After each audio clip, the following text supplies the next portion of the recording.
अच्छा जी सर, हमने अब तक जितनी चीज़ें कवर की हैं ज़रा सा हम उसको जो है ना वो रिकॉल कर लें। अच्छा यार, आज की क्लास ना थोड़ी सी डिफरेंट इस तरह रहेगी कि जब तक एक पर्टिकुलर चीज़ ख़त्म नहीं होगी छुट्टी नहीं होगी, ठीक है? क्योंकि हमने जो है वो आज टारगेट बेस्ड काम करना है, टाइम बेस्ड काम नहीं करना है, ठीक है जी। तो जब तक ये ख़त्म नहीं होगा हमने बैठे रहना है और लिखना है हमने आज बहुत सारी चीज़ों को, ठीक है? अच्छा जी, सबसे पहले मेरे प्यारे बच्चों हमने डिस्कस किया था कि हमारे पास data raw facts and figures हैं। फिर हमने उसके बाद डिस्कस किया कि सर हमारे पास क्वालिटेटिव डाटा क्वालिटीज़ को आइडेंटिफाई करता है, फीचर्स को आइडेंटिफाई करता है, नॉन न्यूमेरिकल होता है। अगर उसमें क्लासिफिकेशन पॉसिबल हो और क्लासिफिकेशन में ऑर्डर भी पॉसिबल हो तो वो ऑर्डिनल है, और ऑर्डर पॉसिबल ना हो तो नॉमिनल है। फिर हमने डिस्कस किया कि सर हमारे पास न्यूमेरिकल डाटा क्वान्टिफाई करता है चीज़ों को। अगर न्यूमेरिकल्स नंबर्स ऐसे हैं जो सर फ्रैक्शंस नहीं है तो डिस्क्रीट डाटा है, और अगर सर ऐसे नंबर्स हैं जिनमें फ्रैक्शंस पॉसिबल हैं, ऐसा डाटा है जिसके अंदर फ्रैक्शंस पॉसिबल हैं, तो सर वो हमारे पास कंटिन्यूस डाटा है। फिर हमने डिस्कस किया था कि सर हमारे पास फॉर्मेट के हिसाब से एक स्ट्रक्चर्ड डाटा है।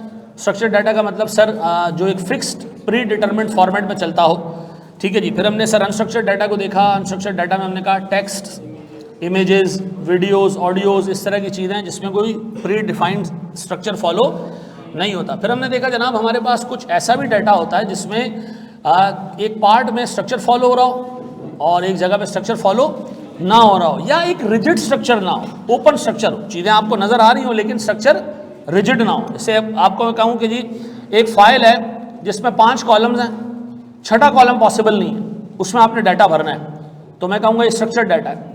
लेकिन सर अगर आप डाटा भरो, जितने मर्जी कॉलम आप यूटिलाइज करो, पहले डाटा में पहली रो में जो है वो जो डाटा आप डाल रहे हो उसके अंदर 5 कॉलम्स यूटिलाइज हो रहे हैं, दूसरे में 6 हो रहे हैं, तीसरे में 8 हो रहे हैं, तो भले ये रोज एंड कॉलम्स में हो लेकिन हम इसको स्ट्रक्चर नहीं कहेंगे। क्यों? क्योंकि एक फिक्स्ड डिटर्मिनेबल फॉर्मेट को फॉलो नहीं कर रहा।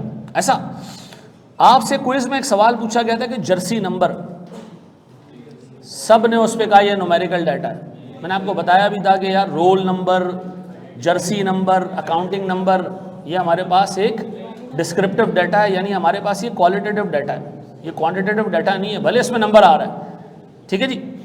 अच्छा जी, फिर हमने सर कल डिस्कस करना शुरू किया एक बहुत ही इंपॉर्टेंट चीज़, और वो है यूजेस ऑफ स्ट्रक्चर्ड डाटा। मैंने आपको कहा इस पूरे चैप्टर में सबसे इंपॉर्टेंट चीज़ जिसपे सिनेरियो बेस्ड सवाल बन सकता है वो ये uses of structured and unstructured data. अभी हम कौन सा डाटा पढ़ रहे थे? स्ट्रक्चर्ड डाटा पढ़ रहे हैं जिसके यूजेज हैं। और मैं सर एक बड़ी अजीब चीज़ देखी है कि अल्हम्दुलिल्लाह जितने पढ़ाने वाले हैं मैं देख रहा हूँ सबको कि कौन क्या पढ़ा रहा है। यूजेस गोली, इससे बनना है सिनेरियो बेस्ड क्वेश्चन। इस पेपर का हिसाब किताब ही इस तरह है कि जहाँ पर इस तरह की चीज़ें इन्वॉल्व हों, इंडस्ट्री बेस्ड स्पेसिफिक चीज़ें इन्वॉल्व हों, वो आपने ज़रूर पढ़नी है, उसको आपने छोड़ना नहीं है। तो सर में हेडिंग लगी हुई है examples and uses of structured data. तो लोगों ने सोचा कि ये क्या है, एग्जाम्पल्स हैं, 2 एग्जाम्पल हमें पता है तो बाकी छोड़ दो। नहीं भाई, उस पर सवाल आएगा यार, वो कहेगा जी आप एक बैंक में अपॉइंट हुए हो एक डाटा एडवाइज़र के तौर पे, डाटा एनालिस्ट के तौर पे, ठीक है जी, डाटा मैनेजर के तौर पे, बताएं आप क्या एक्सपेक्ट करते हैं कि एक बैंक के अंदर जो है वो कौन कौन से जो है वो स्ट्रक्चर्ड डाटा मेंटेन होते होंगे, और मेंटेन होते हैं तो क्यों होते हैं, क्या रीज़न है उसके, क्या यूज़ है उसका। वहाँ बैठ के सोच रहे होंगे और वहाँ आपको चीज़ें याद नहीं आ रही होंगी, ठीक है जी। अच्छा मेरे प्यारे बच्चों, लास्ट क्लास तक हमने कवर कर लिया था किसको, क्या क्या कवर कर लिया था हमने लास्ट क्लास तक? जो बच्चा अभी से साथ चीज़ें दिमाग में नहीं डाल रहा, बार बार नहीं रीड कर रहा, ऑनेस्ट टू गॉड मैं आपको बताऊं, आगे आपको ये फील होगा कि यार ये पेपर मेरे कंट्रोल में नहीं है। और मैं आपको बताऊं सर 2-3 अटेम्प्ट्स बाद शायद सबसे लोएस्ट रिजल्ट इसी पेपर का आ रहा होगा, ये मैं आपको हल्फन बता रहा हूं।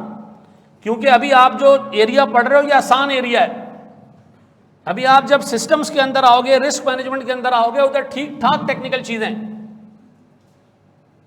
अल्लाह के वास्ते जो चीजें पढ़ा रहा हूं साथ लेके चलते जाओ, साथ घर जाके उसको देखो। मैं तो कहता हूं यार देखो, रट्टा नहीं मारना है, लेकिन मोटी मोटी चीजें जरूर अपने जहन में रखनी है। हमने लास्ट क्लास में सर हेल्थ केयर का हिसाब किताब देख लिया था स्ट्रक्चर डाटा का, ऐसा है।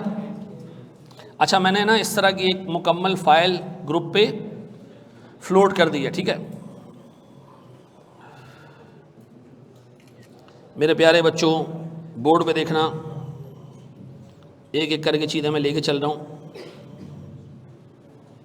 और मैं फिर आपको बता दूं कि आज जब हमारी क्लास ख़त्म होगी तो जब ख़त्म होगी जब हम ये स्ट्रक्चर्ड और अनस्ट्रक्चर्ड डाटा के यूजेस को देख चुके होंगे। ठीक है जी। हाँ जी, मुझे बताएं, आप एक मैन्युफैक्चरिंग कंपनी में जाते हो, आपको वहाँ पर क्या स्ट्रक्चर्ड डाटा नज़र आएगा? उनके सिस्टम्स में एक चीज़ नज़र आ रही होगी, प्रोडक्शन शेड्यूल्स। ये क्या होते हैं जी? हमने कब कब किस किस प्रोडक्ट की प्रोडक्शन करनी है, बैच साइज़ क्या होगा, यूनिट्स कितने होंगे, किस टाइम शुरू होगा, किस टाइम ख़त्म होगा। ठीक है जी, ये प्रोडक्शन शेड्यूल बने हुए होंगे। ये बनते कैसे, मतलब क्यों बनते हैं प्रोडक्शन शेड्यूल, बने हुए क्यों होंगे? देखिए, आपको पता होता है कि कस्टमर ने आपको कॉल की, मुझे गुड्स चाहिए। सबसे पहला काम आप क्या करते हो? आप देखते हो हमारे पास स्टॉक में कितनी चीज़ें पड़ी हुई हैं, स्टॉक में अवेलेबल नहीं है चीज़, तो हम क्या करते हैं? प्रोडक्शन करते हैं। रॉ मटेरियल को पहले ऑर्डर करेंगे, लेबर देखेंगे, ये देखेंगे, हम प्रोडक्शन करेंगे। प्रोडक्शन के क्या हम बनाते हैं? शेड्यूल बनाते हैं। उसकी वजह ये कि अगर आपका प्रोडक्शन शेड्यूल नहीं बना हुआ ना, आपका लेबर डिफरेंट शिफ्ट्स में आ रहा होता है। ठीक है जी, आप उसको बताते हो भाई सुबह की शिफ्ट है, आपने इतने बजे पहुंचना है। अगर ये नहीं बने होंगे ना, आपका बहुत सारा कॉस्ट, लेबर की बहुत सारी कॉस्ट आइडल टाइम में आ रही होगी। तो प्रोडक्शन शेड्यूल बनाना ज़रूरी है। क्लास का शेड्यूल मिलता है ना तुम्हें, या सुबह से आ जाते हो कि जब क्लास होगी सर बुला लेंगे, ऐसा तो नहीं होता ना। अच्छा जी, फिर हमारे पास क्या है जी? Inventory levels. इन्वेंट्री लेवल्स का मतलब, सर हमारे पास जितने भी फिनिश गुड्स रॉ मटेरियल का स्टॉक है, उसमें इस वक्त कितने यूनिट्स मौजूद हैं, कितना स्टॉक मौजूद है, ये हमें एक टेबल की फॉर्म में, स्टॉक लेजर के फॉर्म में आपको पता होता है। बचपन में आप लोगों ने पीआरसी में पढ़ा होगा, क्या पढ़ा था वो? स्टॉक लेजर, क्या कहते हैं उसको हम? Stock card, FIFO, weighted average, ये मौजूद होगा एक मैन्युफैक्चरिंग कंपनी के अंदर या नहीं? और क्या होगा जी? Supplier orders. ये क्या है जी? हमने सप्लायर को कितने ऑर्डर्स किए। और ये कितनी इंपॉर्टेंट चीज़ है कि अभी तुम कॉस्टिंग में आओगे तो तुम्हें ये सप्लायर ऑर्डर्स के ऊपर पूरा एक टॉपिक पढ़ना पड़ेगा, इकोनॉमिक ऑर्डर क्वांटिटी। यानी हम अपने सप्लायर से कितने यूनिट्स एक वक्त में मंगवाएं रॉ मटेरियल के। रॉ मटेरियल ए के कितने यूनिट एक वक्त में मंगवाएं, बी के कितने मंगवाएं, सी के कितने मंगवाएं, पूरी साइंस है। ऐसा नहीं होता कि जाओ जरा देखो डब्बे में कितने यूनिट रह गए, खत्म हो गए, चलो जी स्टॉक मंगवा लो। ऐसा नहीं होता, ऐसा हमारे घर में भी नहीं होता। आटा खत्म होने के बाद अब्बा को नहीं बोला जाता, आटा जब खत्म होने वाला होता है ना, तब अब्बा को बताया जाता है। ऐसा है। तो सर अगर आपके पास इसका एक प्रॉपर फॉर्मेट, एक प्रॉपर डाटा मेंटेन नहीं हो रहा होगा तो आपके लिए पॉसिबल नहीं है कि आपको पता हो कि इस वक्त जी हमारे पास कितने यूनिट का स्टॉक मौजूद है। ऐसा है। मैं क्लास में जल्दी बोलूँ? हाँ बोलो। Okay okay okay okay okay okay okay. अच्छा जी, क्वालिटी कंट्रोल डाटा क्या है? शाबाश जी। क्वालिटी कंट्रोल का मतलब है आप जब रॉ मटेरियल ख़रीदते हो ना, बोरियां खोल के चेक करते हो वो सही है या नहीं है। सर जब आप प्रोडक्शन कंप्लीट कर लेते हो तो उसके बाद आप चेक करते हो कितने यूनिट्स अच्छे हैं और कितने यूनिट्स ख़राब हो गए। अच्छे यूनिट्स आगे बेचने के काबिल होते हैं, ख़राब यूनिट्स हम निकाल देते हैं। ये हमें क्या बताता है कि हमारी पर्टिकुलर प्रोडक्शन में और परचेजेज़ में, प्रोडक्शन में और परचेजेज़ में, प्रोडक्शन में और परचेजेज़ में कितने डिफेक्ट्स हैं। ये बात समझ आती है? तो क्वालिटी कंट्रोल का डाटा आपको इसलिए मेंटेन करना होता है कि आपको ये पता चलता रहे कि हर 100 यूनिट में से हमारे 3 यूनिट ख़राब होते हैं, कभी 4 होते हैं, कभी 3 होते हैं, कभी 4 होते हैं, कभी 10 हो गए तो ये अलार्मिंग बात है। इसको फिर स्क्रूटनी करेंगे इसकी, हम कि क्यों ख़राब हुए। फिर पूछ रहा हूँ जी, हमारे पास क्या क्या मिलेगा एक प्रोडक्शन, एक मैन्युफैक्चरिंग कंपनी के अंदर स्ट्रक्चर्ड डाटा आपको किस किस चीज़ के बारे में मिलेगा। ये और भी आप लिख सकते हो यहाँ पर, हाँ ये डिटेल और भी बना सकते हो। ठीक है जी, कि लेबर का हमारे पास डाटा मौजूद होगा कि लेबर कितनी शिफ्ट्स के अंदर आता है, लेबर कितने कितने घंटे काम करता है, हमारे पास कितने मजदूर हैं, सारी चीज़ें यहाँ लिख सकते हो। लेकिन ये 4 मेन बातें आपके जहन में होनी चाहिए। प्रोडक्शन शेड्यूल होगा आपके पास, इन्वेंट्री के लेवल्स होंगे, सप्लायर के ऑर्डर्स की डिटेल्स होगी। अच्छा, अब मेरे बच्चों मुझे एक बात बताओ, अगर डाटा आपके पास स्ट्रक्चर्ड हो, बेहतरीन डाटा हो, तो कॉस्ट कैसे रिड्यूस होगी एक मैन्युफैक्चरिंग कंपनी की? जी मैं आपको एक एग्जांपल देता हूँ। देखो बेटा, ये छोटी छोटी एग्जांपल जहन में रखनी है। मैं पहले बता दूँ, इस पर सवाल आएगा, चीज़ें याद नहीं आ रही होंगी। अभी मैं आज आपका एक क्विज लेने वाला हूँ। आज आपको क्विज मिलेगा पोर्टल के ऊपर, जिसके अंदर दो सिनेरियो बेस्ड राइटिंग वाले सवाल होंगे, 50 MCQs होंगे। ठीक है जी, ये आपने जमा करवाना है अगले हफ्ते में जुम्मे के दिन तक। एक हफ्ता है आपके पास पूरा। ठीक है जी, मुझे बताएं सर, मैं अगर एक कंपनी के अंदर जाता हूँ, से मेरे पास 3 मशीन्स पड़ी हुई हैं। ठीक है जी, ये 3 मशीन्स हैं सर। ये चलती है 60% कैपेसिटी पे, ये चलती है 50% कैपेसिटी पे, ये चलती है 60% कैपेसिटी पे। क्यों? डिमांड ही नहीं है। क्या नज़र आ रहा है इसमें? कॉस्ट कैसे सेव कर सकते हैं?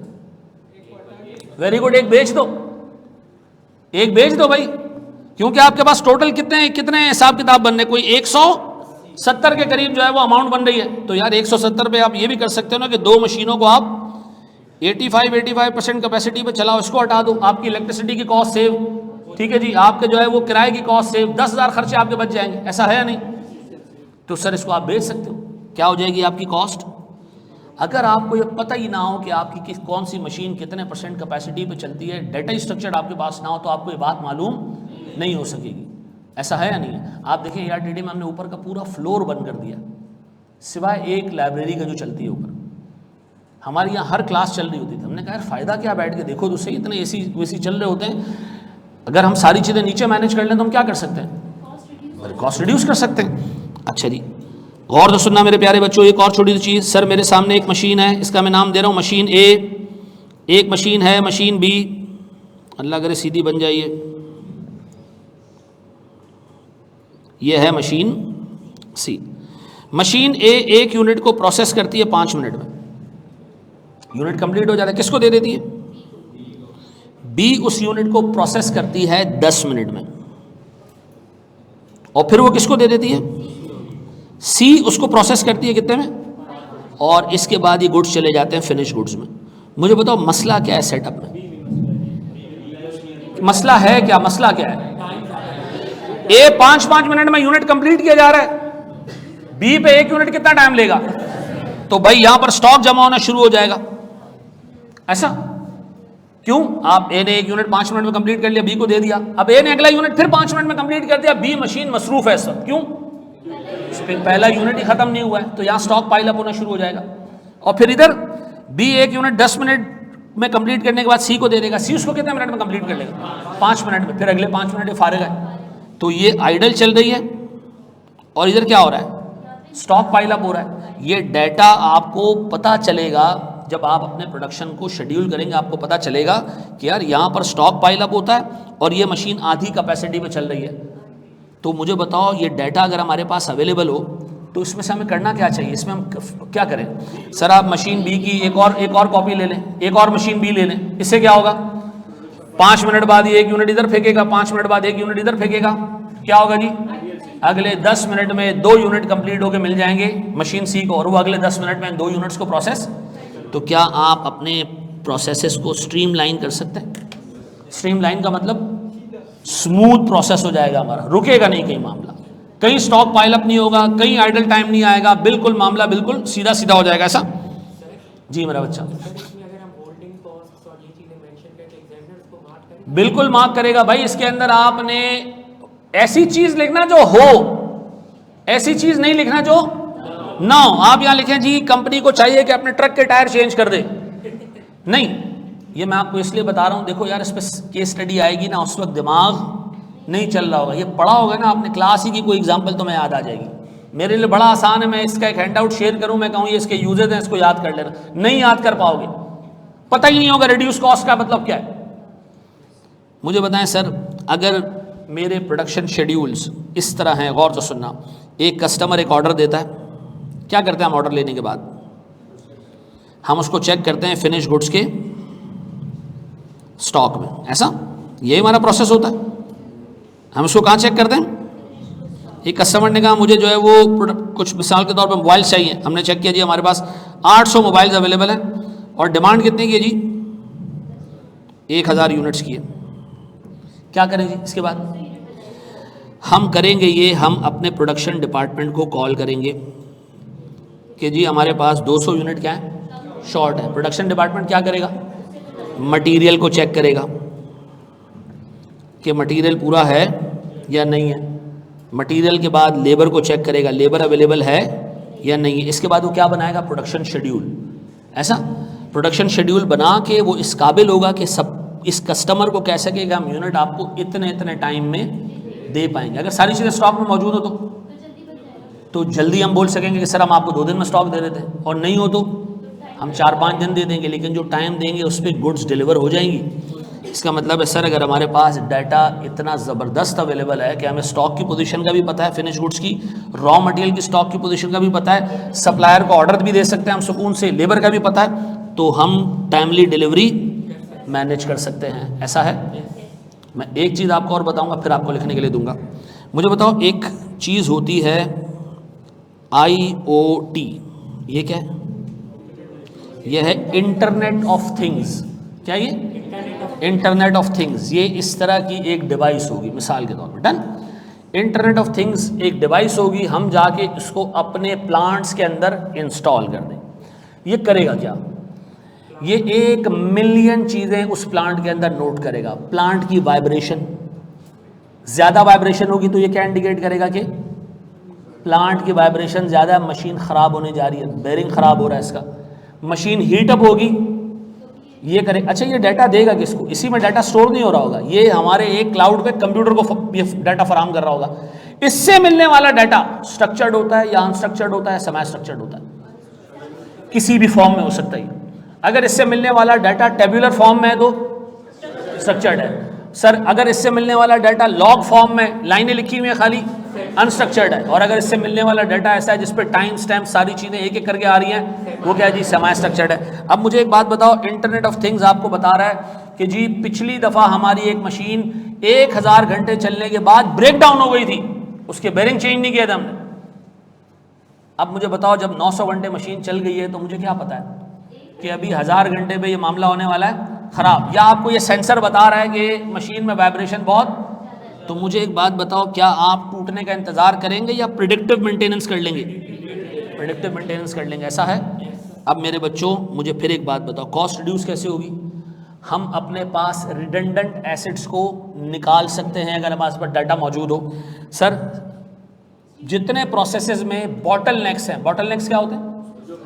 जो प्रोसेस को स्लो कर रहे हैं। ये मशीन भी बॉटल नेक थी, इसने क्या किया? एक तरफ स्टॉक जमा करना शुरू कर दिया और दूसरी तरफ मशीन सी को आइडल बना दिया। तो आप क्या स्ट्रीमलाइन कर सकते हैं प्रोसेसेस को, अगर आपके पास प्रॉपर डाटा मौजूद है। सर, अगर आपके पास प्रॉपर डाटा मौजूद है फिनिश गुड्स के स्टॉक का, रॉ मटेरियल के स्टॉक का, तो जब आपके पास कस्टमर आएगा आप इस पोजीशन में होंगे कि उसको डिलीवरी का एक्यूरेट टाइम बताएं और फिर इंश्योर करें कि डिलीवरी एक्यूरेटी मिल जाए उसको। Yes sir. सर, अगर आपके पास इंटरनेट ऑफ थिंग डिवाइसेस लगी हुई है मशीन्स के अंदर, तो वक्त से पहले आपको पता चल जाएगा कौन सी मशीन ख़राब होने वाली है। आप उसकी क्या कर लेंगे वक्त से? क्या ये बात अगर सवाल पेपर में आ जाए लिख लोगे? वो आपको एक सिनेरियो दे के, एक कंपनी है जिसके अंदर ये काम भी हो रहा है, ये काम भी हो रहा है, ये काम भी हो रहा है, और आप उसके अंदर आए, जी आप बताएं आपको यहाँ क्या स्ट्रक्चर्ड डाटा मिलेगा और उसका क्या इस्तेमाल है। तो 4-5 पॉइंट्स तो लिख लोगे ना, ये नोट कर लो, शाबाश। सब आती है, ठीक है जी। जब उसके अंदर टैग्स एंड मार्कर्स आ रहे हैं, टाइम स्टेप आ रहा है, 9:21 पे ये मसला आया है, 10:12 में मशीन हीटअप हुई है, ठीक है जी, दोपहर 2 बजे जब ये मसला है, अगर इस तरह का डाटा आ रहा हो तो उसको क्या कहेंगे? Semi structured. हाँ, ये किसी भी फॉर्म में हो सकता है, डिपेंड करते हैं कि ऑर्गेनाइजेशन ने IoT के डाटा की फॉर्मेटिंग कैसे रखी हुई। तैयार हो मेरे बच्चों? IoT किसी और जगह भी यूज़ होता है, बहुत सारी जगहों पे यूज़ होता है। आप डेवलप्ड कंट्रीज़ के अंदर देखें, जहाँ खेती बाड़ी हो रही होती है वहाँ वो IoT डिवाइसेस लगा देते हैं। उससे ये पता चलता है कि ज़मीन कितनी नम है, ठीक है जी, हीट कितनी है, कौन सी फसल के लिए ज़मीन इस वक्त बेहतरीन जो है वो पोजीशन में, ये आपको पता चल रहा होता है, ठीक है जी। हाँ, उसके बाद अच्छे समझ आ जाता है। आपने देखा होगा गाय भैंसों के गले में भी बाज़ों का एक डिवाइस बंधी हुई होती है, वो उनके बॉडी टेम्परेचर को देख रही होती है, ठीक है जी, उसकी बॉडी मूवमेंट को देख रही होती है। बीमार हो जाती है गाय, उससे पहले पता चल जाता है उनको कि ये बीमार होने वाली है, तबीयत ख़राब हो रही है इसकी, तो वो मेडिकेशन अकॉर्डिंगली करते हैं ताकि उसका जो आउटपुट है दूध वगैरह वो प्रॉपर मिल जाए, ख़राब ना हो, कम ना हो। इंटरनेट ऑफ थिंग्स है, नाम अजीब सा है इसका।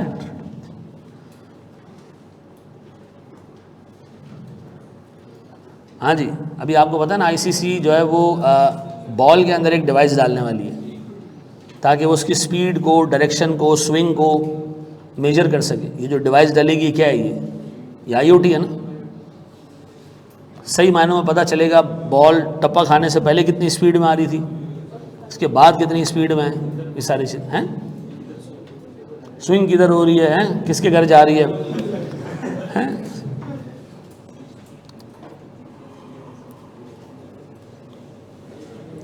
आईओटी की एक बेहतरीन एग्जांपल घड़ी भी है जो आप पहनते हो।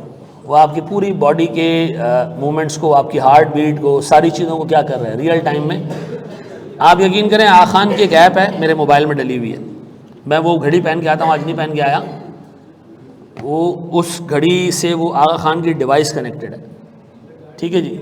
हैं गाड़ी के अंदर जैसे टेस्ला ने अभी ड्राइवरलेस गाड़ियाँ बनाई हैं, वो किस तरह बनाई? उन्होंने एक आईओटी डिवाइस लगाई और गाड़ी को 1.5 साल तक चलाया उन्होंने, और गाड़ी ने शहर के चप्पे चप्पे पे देख लिया कि किस तरीके से लोग करीब आते हैं, कहाँ ब्रेक मारना है, किस जगह खड्डा है, किस जगह क्या है, उसे याद कर ली चीज़ें। अब वो जब चलाता है उसको, हैं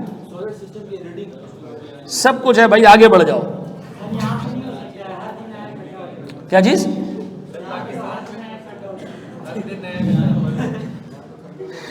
यहाँ आईओटी फेल हो जाएगा। हो गया भाई। मैं एक आपसे सबसे रिक्वेस्ट करूँगा, ये सब्जेक्ट ऐसा है ना जिसमें एक बच्चे ने मुझे, मैं घर पहुँचा, उससे मुझे HTML की डिफरेंट टाइप्स की चीज़ें भेज दी कि सर ये देखें, ये गेम कोडिंग मैंने की है, ये की है। वो पेपर पास करने के लिए भाई नहीं चाहिए इतना कुछ, जो पढ़ा रहा हूँ वो चाहिए। ठीक है जी, आगे बढ़े हम। जी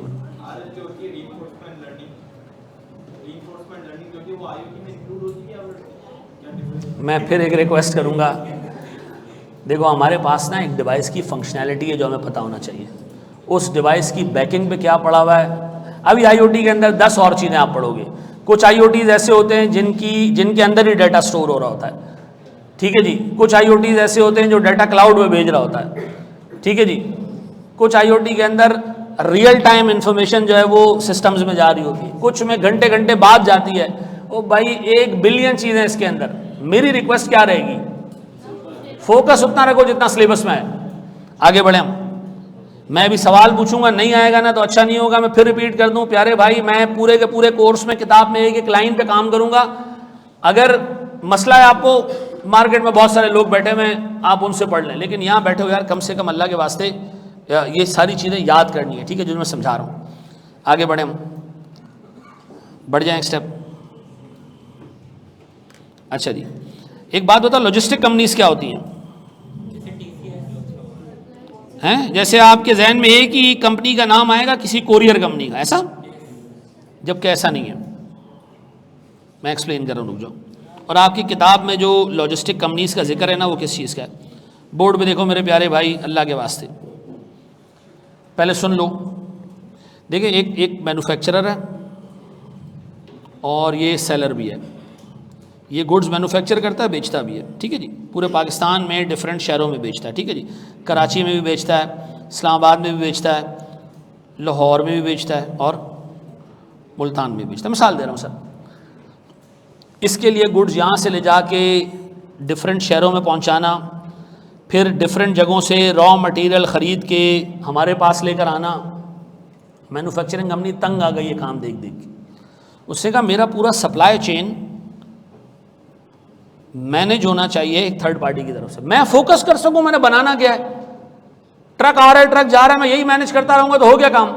तो मैंने क्या किया, एक लॉजिस्टिक कंपनी को कॉल किया। मैंने कहा जी आप एक काम करें, मेरा पूरा सप्लाई चेन आप मैनेज करें, पूरा सप्लाई चेन आप मैनेज करें। आपको पता हो ना, पाकिस्तान में सप्लाई चेन पे MBAs होते हैं, ठीक है जी, सप्लाई चेन मैनेजमेंट। अब ये लॉजिस्टिक कंपनी क्या करेगी? लॉजिस्टिक कंपनी इज़ रिस्पॉन्सिबल कि वो रॉ मटेरियल मुझे अरेंज करके देगी, मुझे जब जब चाहिए। ये लॉजिस्टिक कंपनी इंश्योर करके देगी कि मेरे कस्टमर को गुड्स वक्त पे पहुंच जाए, ऐसा। अब इसका फंक्शन समझ आ गया। अब आए देखें इसके पास स्ट्रक्चर डाटा क्या होगा। सबसे पहले इसके पास सारे रूट्स का डाटा होगा कि कराची, ये मिसाल के तौर पर हमारी फैक्ट्री है हैदराबाद, हैदराबाद से कराची तक आने के कितने रूट्स हैं। एक बंद हो जाए, दूसरा बंद हो जाए, तीसरा बंद हो जाए, तो चौथा रूट कौन सा है, ठीक है जी। सारे रूट्स का डाटा इसके पास मौजूद है। कौन सा रूट कितने किलोमीटर है, हैदराबाद से कराची, हैदराबाद से इस्लामाबाद, हैदराबाद से लाहौर, इसके पास पूरे रूट्स का डाटा मौजूद है। और ये रूट्स का डाटा IoTs के साथ पास्ट में हमने डाटा जमा किया है। हमें पता है कि जी कराची से लाहौर, कराची से हैदराबाद कितने किलोमीटर है, किस स्पीड पे जाएं, किस वक्त जाएं, हम वक्त पे पहुंच जाएंगे। नंबर 2 सर, इसके पास शिपमेंट डिटेल्स है। शिपमेंट डिटेल्स का मतलब मैन्युफैक्चरिंग कंपनी ने इसको कहा है ये स्टॉक इस डेट पे इस बंदे को पहुंचाना है, ये डाटा इसके पास मौजूद है। और क्या मौजूद है सर इसके पास, इसके जितने व्हीकल्स हैं उनकी मेंटेनेंस का रिकॉर्ड, कि कौन सा व्हीकल कितने किलोमीटर चल चुका है, कौन सा व्हीकल लाहौर जाते हुए दरमियान में रोकना पड़ेगा, इसके मामलात सही करने पड़ेंगे, कौन सा व्हीकल ऐसा है जो नॉन स्टॉप चला जाएगा लाहौर तक, कौन सा व्हीकल ऐसा सर जो दरमियान में टायर चेंज करे, ये सारे मामलात इसके पास मौजूद हैं। और सप्लायर डाटा का मतलब मेरा सप्लायर जो रॉ मटेरियल मुझे बेच रहा है, ये मुझे कितने कितने टाइम बाद कॉल करेगा स्टॉक उठाने के लिए कि आ जाओ स्टॉक उठा के ले जाओ। मेरा सवाल है सर, अगर ये सारा डाटा आपके पास मौजूद है तो आप सबसे एफिशिएंट रूट प्लान कर सकते हैं। एफिशिएंट का मतलब, जब भी ये वर्ड सुनो ना, लोवेस्ट पॉसिबल टाइम में काम हो जाए।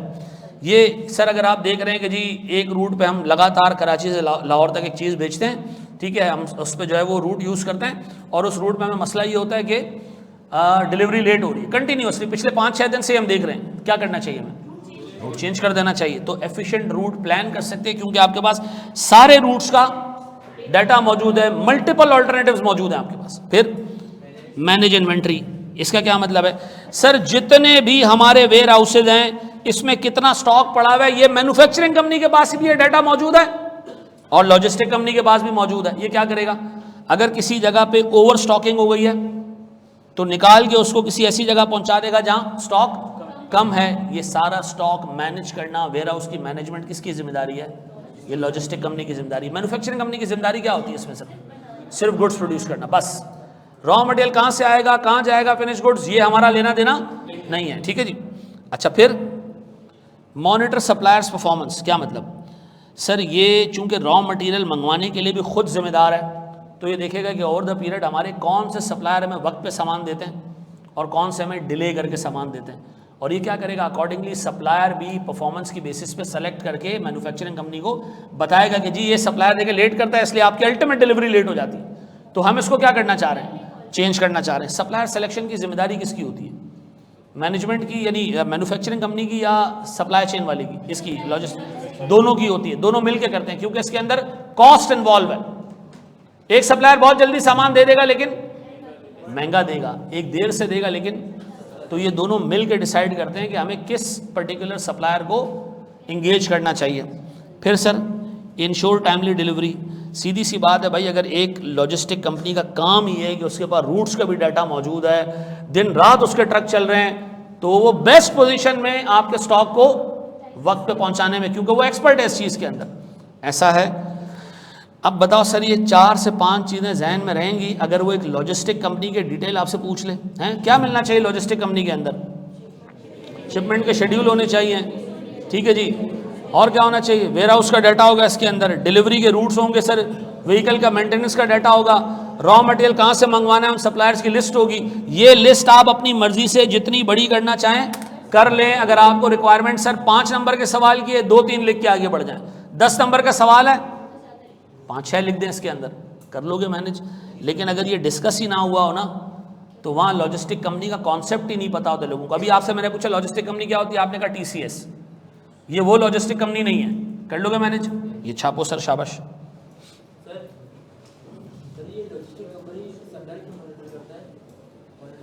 रॉ मटेरियल किससे उठाना है,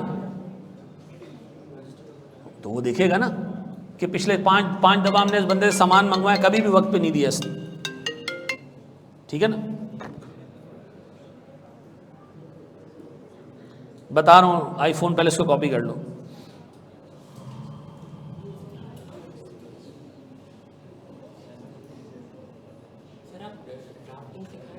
बिल्कुल बेटा। अच्छा भाई, एक चीज दिमाग में रखो, अभी जब हम सवालात ये सॉल्व करेंगे ना, तो मैं आपको ड्राफ्ट करना सिखाऊंगा कि इस पर्टिकुलर सवाल का सोल्यूशन कैसे ड्राफ्ट करना है। लेकिन अगर कोई बंदा ये सोच रहा है कि मैं अंग्रेजी ठीक कराऊंगा उसकी, वो 12 साल से आपका कोई टीचर नहीं कर सका तो मैं कैसे करूंगा। मैं आपको थॉट प्रोसेस सिखाऊंगा कि इस तरह का सवाल है तो आपको कौन कौन से पॉइंट लिखने हैं, ठीक है जी। You is a good person, ये मैं चेंज नहीं करवा सकता, ठीक है जी। यू के साथ कभी इज आता है, यू इज अ प्रोनाउन, है, अल्लाह माफ करे, इतनी घटिया काम नहीं करना। लेकिन मैं आपको बताऊं, लोग समझते हैं कि ड्राफ्टिंग का मतलब क्या है, टीचर आपको ये सिखाएगा कि अंग्रेजी लिखना नहीं सिखाएगा, टीचर आपको ये बताएगा कि जी आपका थॉट प्रोसेस क्या होना चाहिए, इस तरह के सवालों का अप्रोच कैसे करना है, पहले क्या लिखना है फिर क्या लिखना है?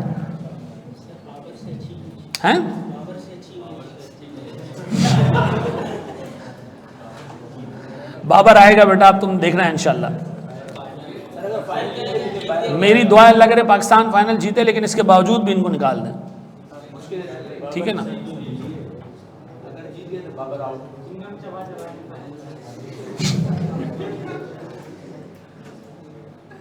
इन बेनिफिट्स को इलेबरेट करना नहीं, देखो भाई आपने कम से कम ये बेनिफिट्स याद रखने हैं, केस के अंदर आपको अगर ज्यादा मार्क्स हो तो थोड़ा बहुत इलेबरेट भी कर देना, ठीक है जी। बढ़े हम आगे, प्यारे भाई प्यारे भाई,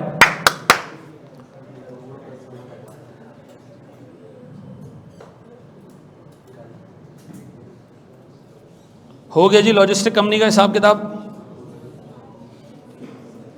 सुबह में ACCA का एक पुराना पेपर है जो इंफॉर्मेशन के ऊपर है और ICAW का, मैं इसके नेचर ऑफ क्वेश्चंस देख रहा था कि एग्जामिनर किस तरीके से, ICAW का एक पेपर है business technology and insurance, business technology and banking, उसमें मैं देख रहा था कि सवाल किस तरह बनते हैं। उसमें उन्होंने इंडस्ट्री स्पेसिफाई की हुई है और सवाल वो पूछता है उसी पर्टिकुलर इंडस्ट्री से रिलेटेड, और उसकी नॉलेज होना आपको ज़रूरी है। आपको माशाल्लाह यही नहीं पता था इस वक्त कि लॉजिस्टिक कंपनी, आपने कहा जी कॉल कोरियर सर्विस लेपर्ड है, पाकिस्तान में कोरियर कंपनीज का इतना स्कोप नहीं है, लेकिन पाकिस्तान के बाहर ठीक ठाक स्कोप है। तो उनको खलीदी इंडस्ट्रीज का तज़किरा करना चाहिए था ना उसमें, क्या चीज़? खलीदी इंडस्ट्रीज जो का तज़किरा करना चाहिए था ना आगे वालों को। बिल्कुल किया उन्होंने किताब में। एक दफ़ा आएगा आपने एक सवाल पूछा था CA फाइनल में कोर्स में लिखा है कि ये मिक्स और यील्ड वेरिएंस नहीं टेस्ट होंगे। क्या लिखा था? सवाल आ गया उसमें, उन्होंने कहा यार ये क्या है भाई, उन्होंने कहा कोर्स में लिखा है, नाम लिखा है मिक्स और यील्ड वेरिएंस का। ये मैं आपको सच्ची बात बता रहा हूँ, उन्होंने कहा मिक्स और यील्ड वेरिएंस का कोर्स में नाम लिखा हुआ है, तो भाई आगे ही भी तो लिखा है कि नहीं होगा टेस्ट। अब ऐसा मामला नहीं है, अब जो चीज़ें हैं वो किताब को सामने रख के बनाई जाती है। जो ICAP की किताब है ना, ये आपने हर्फ व हर्फ पूरी करनी है, इसको छोड़ना नहीं है। अच्छा कितने लोगों ने जब आज ही ख़त्म हो जाए ना तो जाके किताब पढ़ लें, तो मैं तेरा अंदाज़ा हो जाएगा कि हमने किस एक्सटेंट पे इसको कवर कर लिया। बड़े हम आगे, तीसरी चीज़ सर, ये पॉइंट हमने खुद से निकाले हैं किताब के अंदर से। किताब के अंदर लाइनें लिखी हुई हैं, वो लाइनें याद करने जाओगे शहीद हो जाओगे। हमने उसे एक मीनिंगफुल इंफॉर्मेशन बना दी, वो डाटा था। अच्छा ये तो तुम्हें ये पढ़ने के लिए ना ARTT को ज़हन में रखो प्यारे भाई। हाँ जी, ARTT में एक एजुकेशन इंस्टीट्यूट में क्या मिलेगा तुम्हें? स्टूडेंट का रिकॉर्ड मिलेगा। रिकॉर्ड किस चीज़ का? कितने कोर्सेज पढ़ रहा है, क्या एज है इसकी, कितने पैसे जमा कराए इसने, ठीक है जी, कितने क्विज दे दिए, कितने मार्क्स लिए, ग्रेड्स मिल जाएंगे उसके। अटेंडेंस का रिकॉर्ड आमतौर पे स्कूलों में मिलता है, हमारे यहाँ घंटा को परवाह नहीं है हमें। हम कह रहे हैं जो यहाँ क्लास फिजिकल क्लास में नहीं लेगा वो ऑनलाइन रिकॉर्डेड ले लेगा, कोई टेंशन नहीं है। फिर जी कोर्स एनरोलमेंट, मैं अभी आपको बताता हूँ कि इस वक्त ARTT में सबसे ज़्यादा एडमिशन BIA में है। BIA is MFA। दूसरे नंबर पे सबसे ज़्यादा एडमिशन डाटा में है। तीसरे नंबर पे सबसे ज़्यादा एडमिशन ऑडिट में, और ऑडिट और FR1 टाई चल रहे हैं। ये मैं कैसे आपको बता पा रहा हूँ, मेरे पास स्ट्रक्चर डाटा मौजूद है इसका। सर फैकल्टी इन्फॉर्मेशन, सर हमारे पास फैकल्टी की क्या क्या इन्फॉर्मेशन मौजूद है। आकाश कुमार साहब कितने घंटे ARTT को दे सकते हैं दिन में, हफ्ते को कितने घंटे दे सकते हैं, इतवार को कितने दे सकते हैं, मंडे को कितने दे सकते हैं, ट्यूसडे को कितने दे सकते हैं। अब्दुल्ला उदैद वसी कितने घंटे दे सकता है। अहमद रजा फारिग नल्ला आदमी है, वो पूरा दिन यही है। तो मुझे एक बात बताएं, फैकल्टी की इन्फॉर्मेशन है किस काम आएगी? क्लासेस कोर्सेज शेड्यूल करने के काम आएगी। और सर ये स्टूडेंट रिकॉर्ड्स, ग्रेड्स, अटेंडेंस, ये किस काम आएगी? रिजल्ट बनाने के। सर आप ट्रांसक्रिप्ट्स क्रिएट करें उसकी, बताएं जी उसने अगस्त के महीने में 4 क्विज दिए और अल्हम्दुलिल्लाह चारों में फेल हुआ, ठीक है जी, उसका ये इरादा है कि वो एंड में आगे पढ़ेगा और आग लगा देगा। ठीक है जी, अब सुनना जरा दोस्त, ये जो ना ट्रैक एकेडमिक परफॉर्मेंस, इस पे ज़रा मैं बात करूँगा, बोर्ड पे देखना। मैंने ना अभी एक काम करवाया न्यूमेरिकल सब्जेक्ट्स के अंदर, 1 घंटे का लेक्चर कितने लोगों ने 1 घंटे से ज़्यादा में लिया? कितने लोगों ने 1 घंटे से ज़्यादा में लिया? कितने लोगों ने 1 घंटे का लेक्चर 1.5 घंटे से ज़्यादा में लिया है? कितने लोगों ने 1 घंटे का लेक्चर 2 घंटे से ज़्यादा में लिया? देखो, जो बंदा एक न्यूमेरिकल सब्जेक्ट का 1 घंटे का लेक्चर 1.5 घंटे में लेता है, ये बिल्कुल सेट है, क्योंकि उसको बार बार रोक के उसको सॉल्व करना पड़ता होगा, मेक सेंस।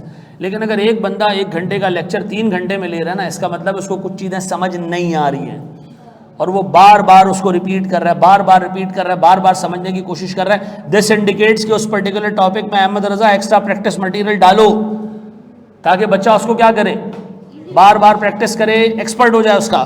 तो मुझे एक बात बताएं, अगर मैं एकेडमिक परफॉर्मेंस एक बंदे की मॉनिटर करना शुरू करूं, तो मेरे पास अगर स्ट्रक्चर डाटा मौजूद है तो सर मैं आराम से बहुत सारे काम कर सकता हूं। मैं आपको एक स्ट्रक्चर डाटा बताता हूं ARTT का। लास्ट अटेम्प्ट में स्टैंडर्ड कॉस्टिंग का जो चैप्टर है कितना इंपॉर्टेंट है? 25% बच्चों ने स्टैंडर्ड कॉस्टिंग के लेक्चर खोले ही नहीं है। ये मैं आपको इंफॉर्मेशन शेयर कर रहा हूं। 80% बच्चों ने 80-85% बच्चों ने सर बहुत सारे मेन टॉपिक्स कवर किए, 20% कोर्स छोड़ दिया। मैं आपके सामने एनालिसिस रखूं ना, आपको पता चले कि हम कहां खड़े हैं। तो सर ये सारा एनालिसिस पॉसिबल कैसे हुआ है कि सर हमारे पास स्टूडेंट्स के रिकॉर्ड्स मौजूद है, grades, attendance, enrolments, faculty information, या आप यहाँ लिस्ट और भी लंबी कर सकते हो। ठीक है जी, फी रिकॉर्ड भी मौजूद होंगे सर हमारे पास, वो भी यहाँ डाल सकते हो। ठीक है जी। अच्छा, मुझे एक बात बताएं सर, मैनेज बजट्स ये क्या है जी? जब ये सेशन स्टार्ट हुआ तो हमने क्या किया, हमारे पास रेंट कितना जाएगा, हमारे पास पोर्टल की फ़ी कितनी जाएगी, ठीक है जी, हमारी फैकल्टी की क्या कॉस्ट होगी, हमारे स्टाफ की क्या कॉस्ट होगी, ये सारे ऐड करके हमने क्या किया, इसको डिवाइड किया एक फिगर से, 15,000 की फिगर से। ये क्या है जी? 15,000 हमारा एवरेज फ़ी एक बंदे से। ठीक है जी। तो सर ये थे तकरीबन 2.1 करोड़। ठीक है जी, हाँ 2.1 करोड़ 6 महीने में हमारे 21 मिलियन रुपए की कॉस्ट है। ठीक है जी। इस 21 मिलियन की कॉस्ट को हमने 15,000 से डिवाइड किया, क्या आता है देखो जरा, क्या आता है?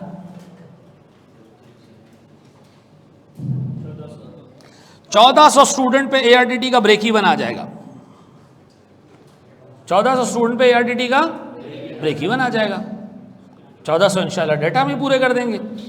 ऐसा है नहीं है? तो ठीक है। अब मुझे एक बात बताओ सर, ये बजट आप बना पा रहे हो? कैसे बना पा रहे हो? क्योंकि आपके पास सारा डाटा मौजूद है। ऐसा है सर? छापे हैं? नहीं, अब ब्रेक इवन कैलकुलेट नहीं कर सकते। प्रॉफिट मालूम करना मुश्किल है। ठीक है जी, यहाँ काम कर लो यार। नहीं, लेकिन माशाल्लाह अच्छा हिसाब किताब हो जाता है बच्चों का। कॉपी करो। क्या यहाँ टीचर परार होते हैं? जैसे बड़े टीचर्स हैं उनकी परसेंटेज होती है, जितने बच्चे आए, जितनी फ़ी कलेक्ट हुई, उसका एक सर्टेन परसेंटेज उसको मिल जाता है। नए जो लड़के होते हैं वो आर्ली रेट पे काम करते हैं, कुछ फिक्स रेट पे काम करते हैं। ठीक है जी। मैं ये वाली टोपी नहीं कराता बच्चे को कि नए बच्चे को लेकर आया तो उससे आप शुरू के 2 बैचेस फ्री पढ़वाओ। आप उसको कहो कि यार तुम्हारी इन्वेस्टमेंट है ये घटिया काम हम नहीं करते। ठीक है जी। बहुत सारे लोग करते हैं ये इंडस्ट्री के अंदर। बड़े कॉलेजेस, छोटे नहीं, बुला के लेकर आएंगे, आप आए हैं बेटा, आपको हम ट्रेनिंग देंगे। ये आपकी ट्रेनिंग है। ये पहले 2 लॉ के बैच जो है ना उदैद वसी ने पढ़ाएं, ये ट्रेनिंग है। उसके बाद से पैसा मिलना शुरू। ऐसा कुछ नहीं है, पैसा हम इंशाल्लाह माशाल्लाह वक्त पे देते हैं। बड़े मांगे तो पर आवर कितना होता है एवरेज? 4,000 भी होता है, किसी का 5,000 भी होता है। हाँ कम है, हैं थोड़ा ज़्यादा है। आगे बढ़े? नहीं, तवानी में पैसे वक्त पे मिलते हैं भाई। मैं तवानी साहब की बहुत इज्जत करता हूँ इस मामले में। हमने जब छोड़ा भी है, हमें हमारे पैसे तवानी साहब ने घर तक पहुँचा के दिए, इसमें कोई दूसरी राय नहीं है। ठीक है, मैं उनकी बहुत इज्जत करता हूँ इस चीज़। जी बेटा, ये अमाउंट जब मैं बता रहा था और आप नशा करके बैठे हुए थे, ये मैंने बताया कि ये हमारी कॉस्ट है, 15,000 एक स्टूडेंट से फ़ी कलेक्ट करते हैं हम। तो हमें 1400 स्टूडेंट चाहिए किसके लिए? ब्रेक इवन के लिए। अच्छा मुझे एक बात बताओ जी, मोटे मोटे पॉइंट्स अगर याद रखने हो तो क्या याद रखना है सर? हमने रिजल्ट्स बन सकते हैं सर अगर स्ट्रक्चर्ड डाटा हो, बजट बन सकता है अगर स्ट्रक्चर्ड डाटा हो, कोर्सेज शेड्यूल हो सकते हैं, और एक बंदे की एकेडमिक परफॉर्मेंस पता चल जाए तो आप स्पेसिफिक उन बंदों के साथ एक्स्ट्रा मटेरियल दे के, एक्स्ट्रा प्रैक्टिस करवा के उनका ये मामला भी हल करवा सकते हैं। कर लोगे मैनेज? मैं दोबारा आपसे पूछ रहा हूँ, बताओ लॉजिस्टिक कंपनी के पास क्या क्या हिसाब होता है सर? सर उसके पास शिपमेंट की डिटेल्स होती हैं, कब कब डिलीवर करना है गुड्स, डिलीवरी के रूट्स जो है ना वो मौजूद होते हैं, कई सारे रूट्स का डाटा होता है कि जी किस किस रूट पर हम जा सकते हैं, व्हीकल के मेंटेनेंस रिकॉर्ड होता है, ये इसलिए रखते हैं कि कहीं दरमियान में व्हीकल ख़राब ना हो जाए। सर सप्लायर्स का डाटा होता है कि हमने किस सप्लायर से क्या क्या सामान उठाना है। सर फिर हमने ये पढ़ा था कि एफिशिएंट रूट्स हम प्लान कर सकते हैं, वक्त पे सामान पहुंचाने के लिए अगर एक रूट बार बार डिस्टर्ब्ड है तो हम क्या करेंगे? ऑल्टरनेटिव पे चले जाएंगे। इन्वेंट्री मैनेज करना, हम सर बहुत सारे वेयर हाउसेस का स्ट्रक्चर डाटा हमारे पास होता है, तो हम ये मैनेज करते हैं कि किस वेयर हाउस के अंदर ओवर स्टॉकिंग हो रही है और किसके अंदर स्टॉक मौजूद नहीं, हम मैनेज कर लेते हैं।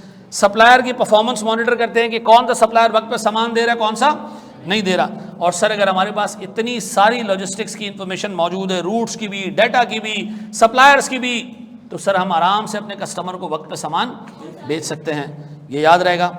आगे बढ़े मेरे बच्चों, मैं फिर आपको क्रूअल बात बता रहा हूँ, आपने इन चीज़ों को याद करना है। जितने केसेस आपको दूंगा ना ये पक्का हो जाएगा आपका, ठीक है जी? बढ़े सर एक स्टेप और आगे, बस खत्म होने वाले, दो और रह गए, ये दोनों हम एक साथ उठा लेते हैं। अब इतनी बड़ी लिस्ट हमारे पास किसकी है?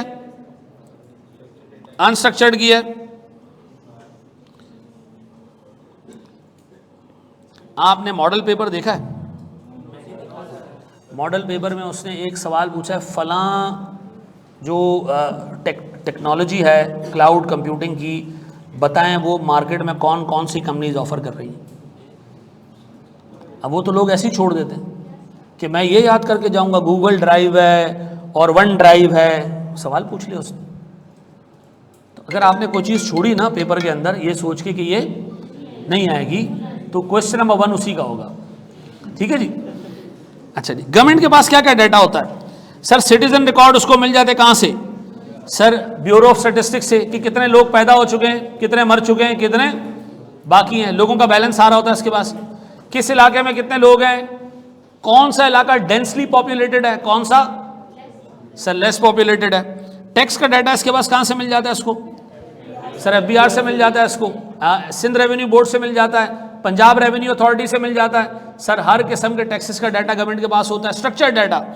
सर फिर ये पब्लिक सर्विस डाटा क्या होता है? गवर्नमेंट पब्लिक को बहुत सारी सर्विसेज देती है, एजुकेशन, बिजली पानी गैस, अस्पताल, इन सब का स्ट्रक्चर्ड डाटा भी गवर्नमेंट के पास मौजूद होता है। फिर रेगुलेटरी कंप्लायंस डाटा, थानों से भी डाटा जमा करती है गवर्नमेंट, ये चेक करने के लिए कि मुल्क में क्राइम किस जगह पे ज्यादा हो रहा है और किस जगह पे क्राइम नहीं हो रहा, और किस जगह पे रिपीटेड एक नेचर का क्राइम हो रहा है, 2-2 दफा मोबाइल छीनने एक बंदे के, ऐसा। अब एक बात बताओ, इस सारे डाटा का गवर्नमेंट करती क्या है? गवर्नमेंट को बजट बनाने में आसानी होती है। कैसे? देखें, गवर्नमेंट के पास रेवेन्यू का भी डाटा मौजूद है, किस सेक्टर ने, किस इंडस्ट्री ने, किस कंपनी ने कितना हिसाब किताब कमाना है, ये फोरकास्ट पता होती है उसको, ठीक है जी? तो वो आराम से क्या कर सकती है? बजट्स बना सकती है। ये पॉलिसी मेकिंग क्या होती है? ये पॉलिसी मेकिंग, जहाँ पर ज़्यादा अनएम्प्लॉयमेंट है वहाँ जो है वह गवर्नमेंट की स्पेंडिंग ज़्यादा होनी चाहिए ताकि जॉब अपॉर्चुनिटीज़ क्रिएट हो। ये पॉलिसी मेकिंग में ये डाटा हेल्प करेगा, बिल्कुल करेगा सर। ये सारा डाटा अगर आपके पास है तो पॉलिसी मेकिंग में आपको बहुत हेल्प करेगा। पॉलिसी सिर्फ अनएम्प्लॉयमेंट की नहीं है, पॉलिसी जहाँ डेंसली पॉपुलेटेड इलाके हैं वहाँ आपने सर और बहुत सारी चीज़ों को मैनेज करना है, क्राइम को मैनेज करना है, ठीक है जी? तो टैक्स कलेक्शन आप नहीं, टैक्स कलेक्शन नहीं, एक चीज़ याद रखो, जो हमारे पास FBR है, जो हमारे पास रेवेन्यू अथॉरिटी सूबे में है, आपको पता है पाकिस्तान में जो गुड्स पे सेल्स टैक्स है वो फेडरल गवर्नमेंट कलेक्ट करती है, जो सर्विसेज पे सेल्स टैक्स है वो प्रोविंस कवर करता है। 2008 में फेडरेशन ने सिंध गवर्नमेंट को 8 बिलियन रुपए दिए थे। कितने? कि ये आप इससे सूबा चलाएं, ये आपका टैक्स के अंदर शेयर है। 2009-10 में जब अमेंडमेंट आई सूबाई खुद मुख्तारी की, तो इन्होंने क्या कायम कर लिया? Sindh revenue authority, Sindh revenue board, SRB जिसको आप कहते हैं। ये तारिक साहब जिसमें जो है वो कमिश्नर है। अब ये क्या करता है जनाब, ये पूरे सिंध से सर्विसेज पे सेल्स टैक्स कलेक्ट करता है। और लास्ट जो शायद इनका रिकॉर्ड था वो मेरे ख्याल में कुछ 450 बिलियन का था, 8 बिलियन से। अब बताओ क्या इनके पास पैसा है ठीक ठाक? क्या इनको पता है कि किन इलाकों में पैसा खर्च करना चाहिए?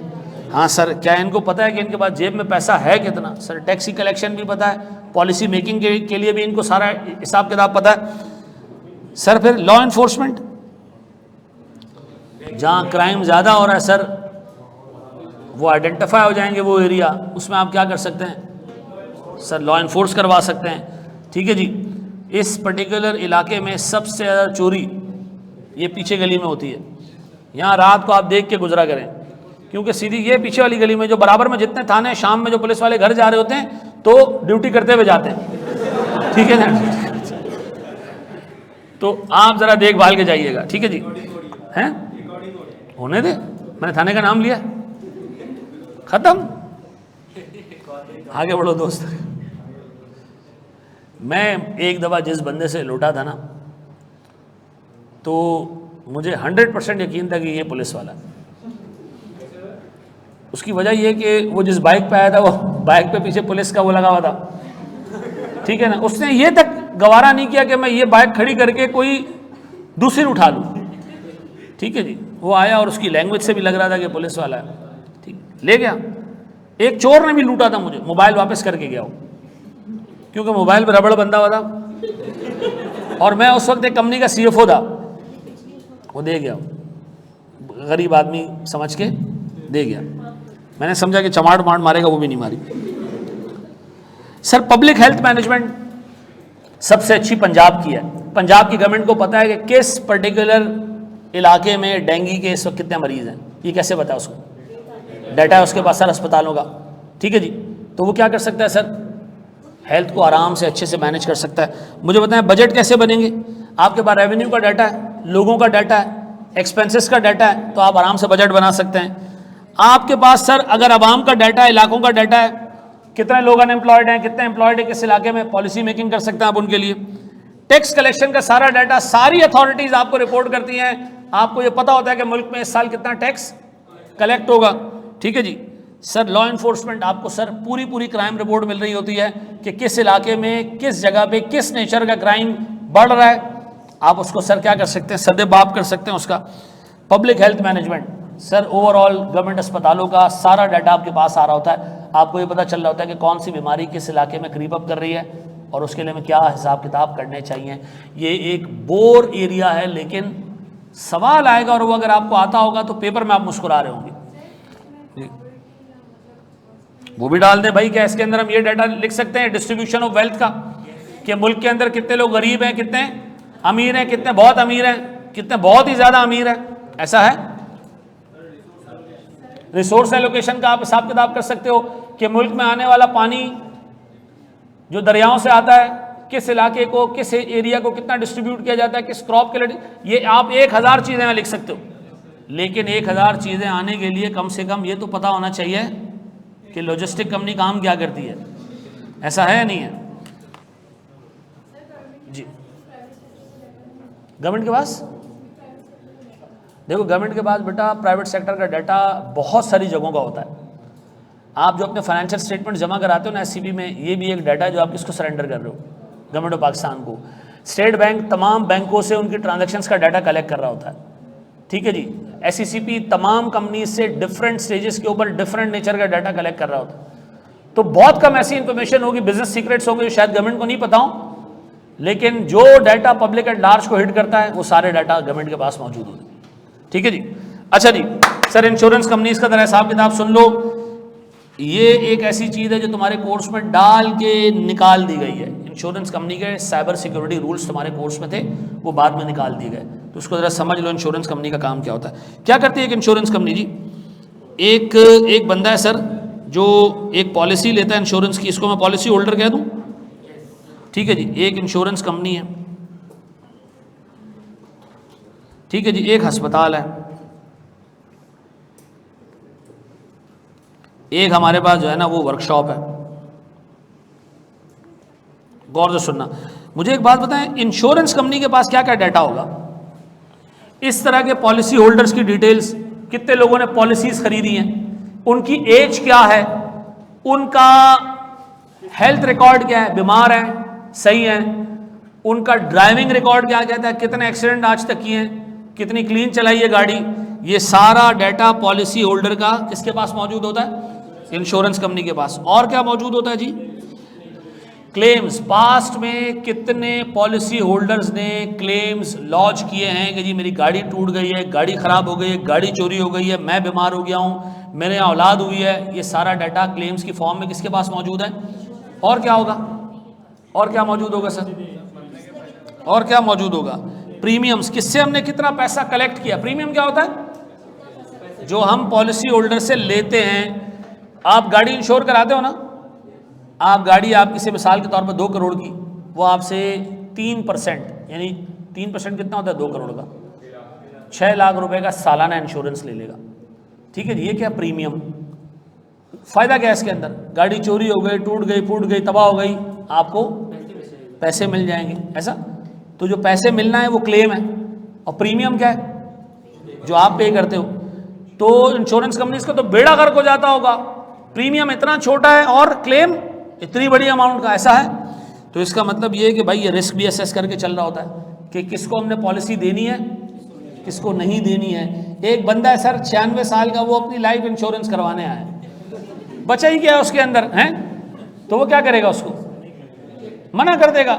एक बीमार है, रिपोर्टें लेकर आया जी, हेपेटाइटिस भी इसको है, हार्ट का भी पेशेंट है, दिमाग का भी पेशेंट है, पेट भी खराब है, सब चीज़ें खराब है। वो कह रहा है मुझे इंश्योरेंस पॉलिसी चाहिए, ये प्रीमियम ले लो बस मैं मर रहा हूं। हम नहीं देंगे ना उसको। हम क्या करेंगे, हमारे पास अगर इस तरह का ऑर्गेनाइज डाटा होगा, हम रिस्क असेस करके देते हैं चीज़ों, ऐसा है। अब बताएं सर, फायदा क्या ये डाटा कलेक्ट करने का? एक जवान आदमी, सेहतमंद आदमी और एक बूढ़ा आदमी, बीमार आदमी का प्रीमियम एक ही होना चाहिए? नहीं सर। तो प्रीमियम की एक्यूरेसी कैसे आएगी कि किससे कितना प्रीमियम चार्ज करना है, जब आपके पास उसका डाटा मौजूद हो, ठीक है जी, उसके सारे टेस्ट करवाए हो आपने, ठीक है जी। डिटेक्ट फ्रॉड, एक बंदा है सर जो हर दूसरे महीने गाड़ी वर्कशॉप पे ले आके खड़ा कर देता है कि जी गाड़ी मार दी है मैंने। एक ही नेचर के रिपीटेटिव क्लेम्स आ रहे हैं, क्या इंडिकेट कर रहा है कि फ्रॉड कर रहा है? 2 रुपए दे के 50 रुपए की गाड़ियां रिपेयर करवा रहा है साल में, फ्रॉड है ये सीधा सीधा, ठीक है जी। एक बंदा आके हर 6 महीने पे कहता है जी मेरे यहाँ औलाद हुई है, मुझे पैसे दे दो, ठीक है जी। पॉसिबल ही नहीं है, मेरे पास पॉसिबल है, क्यों? 2 बीवी हैं सर। प्रोसेस क्लेम एफिशिएंटली, इसका क्या मतलब है? आप यकीन करें, बहुत अच्छी इंश्योरेंस कंपनी, इसके पैनल पे आपको बहुत अच्छे अस्पताल नजर आएंगे। मैं मिसाल के तौर पर आखान हॉस्पिटल में जाके इलाज करवाता हूं, और मैं एक कंपनी में सीएफ हूं, मुझे कंपनी ने मेडिकल फैसिलिटी दी हुई है, मेरे पास एक कार्ड होगा इंश्योरेंस का। मैं जब जाऊंगा ना तो मैं इंश्योरेंस कार्ड जमा कराऊंगा अस्पताल में, अस्पताल वाले मेरी एंट्री डाल देंगे कि ये बंदा इंश्योरेंस का कार्ड लेकर आया, ये जेब से पैसे, उसी वक्त वो इंश्योरेंस कंपनी को कॉल कर देते हैं कि भाई बंदा आ गया जी क्लेम करने के लिए। फिर सर इंश्योरेंस कंपनी उसको प्रॉपर्ली मॉनिटर कर रही होती है, अस्पताल उसको ऑर्गेनाइज्ड स्ट्रक्चर्ड डाटा बार बार भेज रहा होता है, आज ये इलाज हुआ है इसका, आज ये इलाज हुआ है, ये इतना हिसाब किताब हो गया सर। तो जब ये मामलात ख़त्म होते हैं, मैं हॉस्पिटल से डिस्चार्ज होता हूँ ना, आप यकीन करें इंश्योरेंस कंपनी ने अस्पताल को मेरे बिहाफ पे पैसे पे कर दिए होते हैं। तो इतना लंबा चौड़ा वेट नहीं करना होता, क्यों? डाटा इतना स्ट्रक्चर्ड है अस्पताल और इंश्योरेंस कंपनी के बीच में कि मुझे अपनी जेब से 1 रुपया भी नहीं देना पड़ता। मैं जब 2009 में किसी कंपनी में था ना, तो अल्लाह ने जब मुझे पहली बेटी दी, तो मैं पहले गया अस्पताल में, आखान अस्पताल में, मैंने कार्ड दिया, उन्होंने कहा जी कार्ड होगा लेकिन पैसे देने पड़ेंगे आपको, पैसे आपको बाद में रीइंबर्स हो जाएंगे। क्या हो जाएंगे? तो सर मेरी बेटी की पहली बर्थडे आ गई, पैसा रिफंड रीइंबर्स नहीं हुआ। क्लेम इतना स्लो प्रोसेस हो रहा था, क्यों? जगह जगह वो डाटा मांग रहे थे, ये डाटा लाओ, वो डाटा लाओ। मैंने कहा तुमने अस्पताल से क्यों नहीं लिया? लेकिन सर अच्छी इंश्योरेंस कंपनी के पास चूंकि डाटा मौजूद होता है, अस्पताल और उसकी कोऑर्डिनेशन होती है, स्ट्रक्चर डाटा मौजूद होता है, तो वहाँ पर क्लेम प्रोसेस करने में मसला नहीं होता। फिर सर मेंटेन रेगुलेटरी कंप्लायंस, ये क्या है? ये क्या है जी? कोई रूल्स तो इंश्योरेंस कंपनी डिफॉल्ट कर जाए, इसका रिस्क बहुत ज़्यादा होता है। क्यों? 27 दिसंबर 2008 था फाइनेंशियल क्राइसिस ना 27 दिसंबर 2007 था शायद, जिस पे बेनज़ीर भुट्टो का इंतकाल हुआ था, याद आ रहा है? उसमें लोगों ने दिल खोल के लूट मार की थी। अल्लाह ताला क़यामत के दिन इनको खड़ा करेगा और जो जूते मारे जाएंगे हम सब देखेंगे। लोगों का माल गिराओ, जलाओ, बेड़ा गर्क मुल्क का। जब वो 27 दिसंबर के बाद 31 दिसंबर पे मुल्क दोबारा ओपन हुआ था ना, तो उसमें 4-5 छोटी इंश्योरेंस कंपनीज सफ़ाए हस्ती से ही मिट गई। क्यों? इतने क्लेम आए कि उनको पास सत्यानाश हो गया, था ही नहीं उनके पास कुछ। तो आपसे गवर्नमेंट ऑफ पाकिस्तान यानी कि SECP हर पॉइंट पे रिपोर्ट मांगती है कि बताओ तुम्हारे पास प्रीमियम कितना है और तुम्हारी क्लेम की प्रोबेबिलिटी कितनी है, ये हमें देना पड़ता है उसको। क्यों? ये ना हो कि सर ये कंपनी डूब जाए, वो मैनेज करते हैं इसको। तो रेगुलेटरी कंप्लायंस जब हो पाएगी जब आपके पास स्ट्रक्चर डाटा। मुझे बताओ, ये बात भेजे में बैठ गई, ये बात समझ आ गई सर, इसको लिख लें। और अब मैं एक दफ़ा सर सारी की सारी चीज़ें आपसे दोबारा पूछ रहा हूँ। CA के बाद डायरेक्ट FBR में नहीं लग सकते, CSS करना ज़रूरी, मुझे कोई आइडिया नहीं है CSS के बारे में। गवर्नमेंट इदारों में काम करने के बारे में आपके पास एक बेहतरीन टीचर मौजूद है जिससे आप ये सारी चीज़ें कंसल्ट कर सकते हैं, और वो इतने ओपन है कि वो सबको गाइड भी कर देते हैं, बच्चों की तरह गाइड कर देते हैं। आप बिल्कुल नीचे जाएं, सर तारिक से पूछ लें सारी चीज़ें, वो गाइड कर देंगे आप, ठीक है? मुझे कोई आइडिया नहीं है, मैं तो ऐसी गवर्नमेंट से दूर भागता हूँ। मुझे पुलिस वाला नज़र आ जाए, मैं दूसरे गली में घुस जाता हूँ। हैं? बिल्कुल लगता है।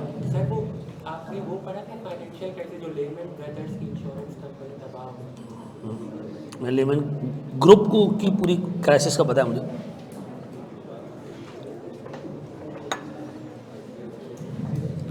सर आपकी बुक पर फोकस करें या ICAP की? भाई मेरी डाटा की किताब में जो मैं आपको नोट्स दे रहा हूँ ना, आपने चीज़ें उससे याद करनी, ICAP की किताब से याद नहीं करनी, क्योंकि ICAP की किताब में स्कैटर्ड है डाटा। जो मेरे नोट्स हैं वो ICAP की किताब से ही बने हुए, ठीक है जी। लेकिन ICAP की किताब में ये सारी चीज़ें पैराग्राफ फॉर्म में दी हुई हैं, आप नहीं याद कर पाओगे, ठीक है जी। मैंने उसमें से क्या कर दिया, हेडिंग्स निकाल दिए हैं, अभी मैं दे दूंगा। मैं रीज़न बता दूं मैं क्यों नहीं दे पा रहा, क्योंकि मैंने अभी ये डाटा एंड इट्स टाइप को कोई 27वीं दफ़ा चेंज किया नोट्स को, जहाँ मुझे लग रहा है कि यार इस डाटा को और ऐसे किया जा सकता है, और बेहतर बनाया जा सकता है, और बेहतर, सुबह तक मैं उसको चेंज किया। तो ये ना हो मैं तुम्हें किताब दूँ और बाद में तुम गालियाँ दे रहे हो, अपनी किताब से तो पढ़ाता ही नहीं है, नोट्स कुछ और ही हैं, तो मैं एहतियात कर रहा हूँ उसमें, ठीक है जी। बड़े हम आगे दोस्त, मैंने पहले चैप्टर के आपको वो दे दिए हैं, नोट्स दे दिए हैं सारे, ठीक है जी। और आप यकीन करो अभी शाम में जाके उसको चेंज भी कर दूंगा, क्योंकि कुछ और चीज़ें मुझे नजर आई जो डलनी चाहिए। जी मेरा बच्चा, ICAP की किताब में चीज़ें कम होंगी, बढ़ेंगी नहीं कुछ, हाँ इसी अटैम्प्ट, क्योंकि कुछ चीज़ें ऐसी डाली है ना जो अभी जब हम वहाँ पहुँचेंगे ना तो मैं तुम्हें बताऊंगा कि यार ये चीज़ पढ़ाने लायक है। मैं तो पढ़ा दूंगा, मैं तो वक्त लगा दूंगा, तुम्हारे दिमाग में घुसा भी दूंगा, लेकिन तुम खुद बोलोगे कि यार इतना टेक्निकल काम एक चार्टर्ड अकाउंटेंट से पूछना, ये क्या लॉजिक है, क्या तो क्या किसकी। कोई मुझे भी क्लास के बाद लास्ट बता रहा था कि मेरी बहन शायद फास्ट में पढ़ रही है, 4th ईयर की ग्रेजुएशन, नहीं कोई मुझे और बच्चे ने भी बताया, 4th ईयर की जो है वो उसका जो है वो 4th ईयर चल रहा है, फाइनल ईयर। उसको मैंने अपने डाटा की किताब देखा, उसने कहा ये क्या है, ये तो हम नहीं पढ़ रहे। तो जिसने किताब बनाई वो खुद एक चार्टर्ड अकाउंटेंट नहीं लग रहा मुझे, ठीक है जी। वो बन तो गई है और अब आपको बनाया जा रहा है, लेकिन अभी मैं बाखुदा आपको बता रहा हूँ, जितने लोग डाटा पढ़ा रहे हैं ना सबको फ़ोन किया मैंने, किताब देख लो, किताब में जो मामला है मिल के जाते हैं ICAP के पास, बोलते हैं कि इसमें ये मामला है, नहीं पढ़ी है किसी ने, वहाँ तक पहुँचने दो सबको, फिर आएगी बात, ठीक है जी। जो करा रहा हूँ भाई वो करते जाओ, ठीक है जी, बस आगे बढ़े हम। चलो जी, हमारे पास एक स्टेप और आगे बढ़ते हैं हम सर। ये कर लिया, कॉपी कर लिया जी मेरा बच्चा। उदैत भाई की क्लास कितने बजे? 3:15 बजे ना, 3:15 बजे। चलो जी, ये बोर्ड नोटिंग भी शेयर कर दीजिएगा, मैं ये पूरा शेयर कर दूंगा, नोट्स भी आप तक शेयर कर चुका हूं, ये भी शेयर कर दूंगा। प्यारे भाई बढ़ जाए एक स्टेप आगे बढ़ो दोस्त, सारी चीजें छोड़ दो, बोर्ड पे देखो दोस्त। एक बात बताओ, अनस्ट्रक्चर्ड डाटा, अनस्ट्रक्चर्ड डाटा हमारे पास क्या होता है सर? सर जिसमें हमारे पास कोई स्ट्रक्चर ना हो, लेकिन लेकिन लेकिन लेकिन मेरे प्यारे बच्चों, लेकिन मेरे प्यारे बच्चों, एक छोटी सी चीज़ हमने देखनी है सर। बोर्ड पे देखिएगा, अनस्ट्रक्चर्ड डाटा को पढ़ने से पहले सर ये कुछ टूल्स हैं जिसका आपको पता होना चाहिए, किताब में आपके दिए हुए। ये वो टूल्स हैं जो अनस्ट्रक्चर्ड डाटा को थोड़ा सा मीनिंगफुल बनाने की कोशिश करते हैं। Number 1 sir natural language processing, ठीक है जी। बोर्ड पे देखिएगा मेरे प्यारे भाई, आप अक्सर व बेशतर देखते होंगे कि मैं मिसाल के तौर पर एक चीज़ अपने हाथों से लिखता हूँ, जैसे ये मैंने लिखा है, ये कितना गंदा है, ठीक रू, अब मैं नज़र नहीं आ रहा होगा आपको, मैंने पेन से लाइनें मारी हैं, पेन हाथों से लिखा है इसके अंदर। मैं इसको यहाँ से इसकी एक तस्वीर लूँ ना और मैं इसको डाल दूँ किसी भी लार्ज लैंग्वेज मॉडल पे, जिसको आप चैट जीपीटी भी कहते हैं, मेरे पास मैं क्लाउड यूज़ करता हूँ, क्लाउड एआई, ठीक है, चैट जीपीटी में यूज़ नहीं करता, क्लाउड एआई में यूज़ करता हूँ। मैं उस पर डाल दूँ ना इसको और मैं उसको कहूँ कि ए क्लाउड मुझे ज़रा इसको साफ़ सुथरा टाइप करके दे दो, वो क्या करता है आपको डाटा टाइप करके दे देता है, ऐसा है। अच्छा मैं यहाँ देखता हूँ मेरे पास अगर क्लाउड मौजूद हो,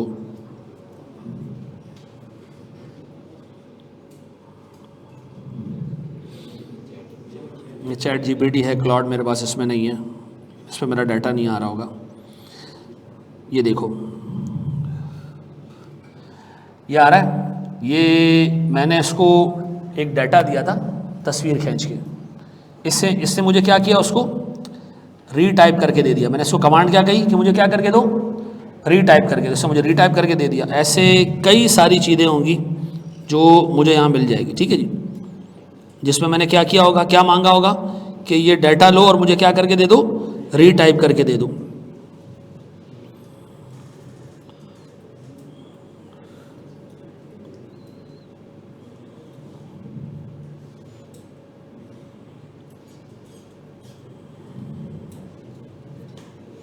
अच्छा जी आगे बढ़ो दोस्त। अब बताएं सर, कंप्यूटर तो आपकी लैंग्वेज नहीं समझता ना, तो कंप्यूटर में ये जो स्पेसिफिक टूल है ये इंसानों की लिखी हुई लैंग्वेज को समझ लेता है और अकॉर्डिंगली उसको क्या करता है, प्रोसेस भी करके दे देता है, ठीक है जी।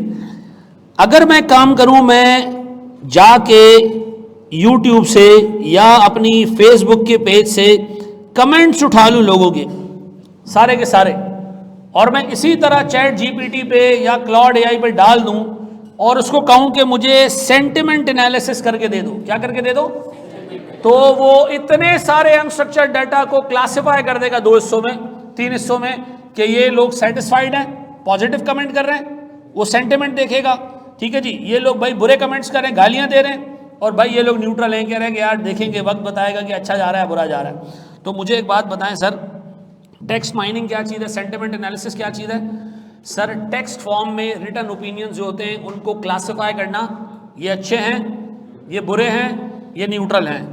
अच्छा अब मैं एक चीज़ और जानना चाह रहा हूँ सर, मेरे पास सर ये 2 किस्म के डाटा थे, ये टेक्स्ट बेस्ड डाटा था, ऐसा, ये भी टेक्स्ट बेस्ड डाटा था। ऊपर वाला किस काम आ रहा है, कोई भी रिटन टेक्स्ट वो क्या करेगा, डिजिटलाइज कर देगा और फिर उसके ऊपर क्या हो सकते हैं, एनालिसिस हो सकते हैं। सेंटिमेंट एनालिसिस क्या है,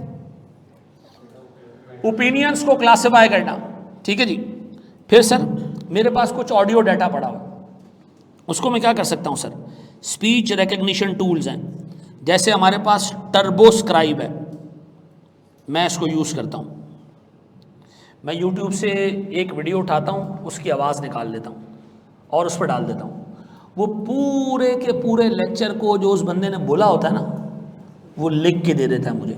फिर उसको मैं क्या करता हूँ, वहाँ से उठाता हूँ, लार्ज लैंग्वेज मॉडल पर डालता हूँ। मैं कहता हूँ उसको क्या करके दे दो, समराइज करके दे दो। तो मुझे बताओ, ये एक अनस्ट्रक्चर्ड डाटा को किसी न किसी फॉर्म में स्ट्रक्चर करने में काम आ रहा है। तो मुझे बताओ, मेरे पास तुम्हारी किताब में सिर्फ 2 ही लिखे हुए हैं, ये नेचुरल लैंग्वेज प्रोसेसिंग और सेंटिमेंट एनालिसिस। मैंने ये 2 और ऐड कर दिए इसके अंदर। ठीक है जी। ये टूल्स किस काम आएंगे? अनस्ट्रक्चर्ड डाटा को किसी ना किसी फॉर्म में स्ट्रक्चर करने में, उससे इंफॉर्मेशन एक्सट्रैक्ट करने में आसानी पैदा करेंगे। तो मुझे बताओ, नेचुरल लैंग्वेज प्रोसेस क्या करता है? Enables computer to understand and analyse human language. ऐसा आप मुझे बताएं, गूगल में जाके लिखते हैं जनाब आप एक चैट बॉट्स आपने देखे होंगे सर, गूगल पे आप जाके लिखें जी मुझे ये लाइन ना पश्तो में ट्रांसलेट करके दे दो। अंग्रेजी में एक लाइन लिखे, वो क्या करके देगा आपको? पश्तो में ट्रांसलेट करके दे देगा। टेक्स्ट लिखे, समराइज करके दे देगा। ह्यूमन लैंग्वेज को ये समझता है। आपको अंग्रेजी के अलावा और कोई कमांड देने की जरूरत नहीं है। लार्ज लैंग्वेज मॉडल में आप क्या लिखते हो? डाटा डालने के बाद नीचे कमांड किस में लिखते हो, प्रॉम्प्ट किस में लिखते हो? अंग्रेजी में। तो इसका मतलब है तुम्हारा सिस्टम तुम्हारी जुबान समझ रहा है। वो कैसे पॉसिबल हुआ सर? क्योंकि ये टूल है हमारे पास नेचुरल लैंग्वेज प्रोसेसिंग का। फिर सर स्पीच रिकग्निशन क्या है? कन्वर्ट स्पोकन वर्ड्स इनटू, और एक दफा अगर टेक्स्ट में आ गई एक चीज तो फिर उससे डाटा एनालाइज करना आसान है। सर वीडियो एनालिसिस, ये टूल है कोई सर? हाँ जी, जो वीडियो एनालाइज करते हैं। मैंने आपको अभी एग्जांपल दिया। टर्बोस्क्राइब क्या करता है? आप यूट्यूब की वीडियो का लिंक डाल दें, ये निकाल के दे देगा। मैं अपनी क्लास जो यहाँ ले रहा होता हूँ, इसके बाद में जाके इस पर डाल देता हूँ ये क्लास, और ये क्या करता है, मुझे सारे के सारे नोट जो मैं उर्दू में बोल रहा हूँ उर्दू में लिख के दे देता है। फिर मैं उसको क्या करता हूँ, फिर मैं उसको डालता हूँ सर यहाँ पर कि जी मुझे इसको रीट्रांसलेट करके दे दो, किसमें? अंग्रेजी में। सर फिर मैं इसको यहाँ डालता हूँ कि मुझे क्या करके दे दो, समराइज करके दे दो। ऐसा मुझे बताएं सर, मेरे पास ये 4 चीज़ें याद रहेंगी। जो पहली चीज़, नेचुरल लैंग्वेज प्रोसेसिंग क्या करेगा सर? ये ह्यूमन लैंग्वेज को अंडरस्टैंड करता है सर। आप इसको रिटर्न टेक्स्ट दे दें, आप इसको कहीं से भी टेक्स्ट उठा के दे दें, ये उसको क्या करेगा? अंडरस्टैंड कर लेगा, आपको एक स्ट्रक्चर डाटा बना के दे देगा। स्पीच रिकग्निशन, वॉइस नोट्स इसको दे दें, वॉइस डाटा दे दें, ये आपको टेक्स्ट में कन्वर्ट करके दे देगा। और टेक्स्ट में कन्वर्ट हो गया तो फिर हम उस पर बाकी एनालिसिस कर लेंगे ऊपर नेचुरल लैंग्वेज प्रोसेसिंग से। वीडियो एनालिस्ट, वीडियो एनालिसिस क्या करेगा? वीडियो को आपको सर टेक्स्ट में कन्वर्ट करके दे देगा, और वंस टेक्स्ट में कन्वर्ट हो गई तो फिर उस पर आगे नेचुरल लैंग्वेज प्रोसेसिंग से फर्दर एनालिसिस हो सकते हैं। Sir text mining, sentiment analysis, दबा के इसमें डाटा डाल दें, यह आपको ये बता देगा कि इस वक्त आपके बारे में, आपके किसी प्रोडक्ट के बारे में, किसी मार्केटिंग कैंपेन के बारे में सर लोगों के सेंटिमेंट्स क्या हैं। ऐसा है। अब बताएं, अगर इस पर सवाल आएगा तो 2-2 लाइनें लिख लोगे। आपकी किताब में सिर्फ पहला और आखिरी वाला डिस्कस हुआ है, ये दरमियान वाले डिस्कस करने की ये रीज़न है कि मैं भी अनस्ट्रक्चर्ड डाटा पढ़ाऊंगा तो हम उसको देखेंगे। ऐसा है, कर लोगे मेरे बच्चों? क्या काम करेगी नेचुरल लैंग्वेज प्रोसेसिंग? सर हमारे कंप्यूटर को हमारी ज़ुबान, अंग्रेज़ी ज़ुबान वैसे समझ नहीं आती है, लेकिन सर हम इस पर्टिकुलर टूल के थ्रू अपनी ज़ुबान उसको समझा देते हैं, अपना लिखा हुआ डाटा उसको दे देते हैं। वो टेक्स्ट को क्या करता है? समराइज कर देगा, टेक्स्ट को सर मीनिंगफुल एनालिसिस में कन्वर्ट कर देगा। स्पीच रिकग्निशन, हमारे ऑडियो को टेक्स्ट में कन्वर्ट कर देगा। वीडियो एनालिस्ट, हमारे वीडियो को टेक्स्ट में कन्वर्ट कर देगा, फिर आप फर्दर एनालिसिस कर सकते हैं उससे। सेंटिमेंट एनालिसिस, सर आप सारा डाटा उठा लें फेसबुक से, कमेंट्स उठा लें, रिव्यूज उठा लें, स्टार्स उठा लें, रेटिंग उठा लें, आप सर इसको डाल दें लार्ज लैंग्वेज मॉडल पे, चैट जीपीटी पे डाल दो, उसको ये लिख दो कि परफॉर्म सेंटिमेंट एनालिसिस। वो आपको क्या करेगा? ये सारे डाटा को क्लासेस में डिवाइड कर देगा कि आप 50% लोग आपसे खुश हैं, 30% आपको माँ बहन की गालियाँ दे रहे हैं, और 20% न्यूट्रल है। ऐसा है, कर लोगे मेरे बच्चों? ये कॉपी करना है तो कर लो, इसमें सिर्फ एटलीस्ट ये कॉपी कर लेना ताकि आपको नाम याद रहे। ये डाटा मैं आपको वैसे दे रहा हूँ। चलो जी,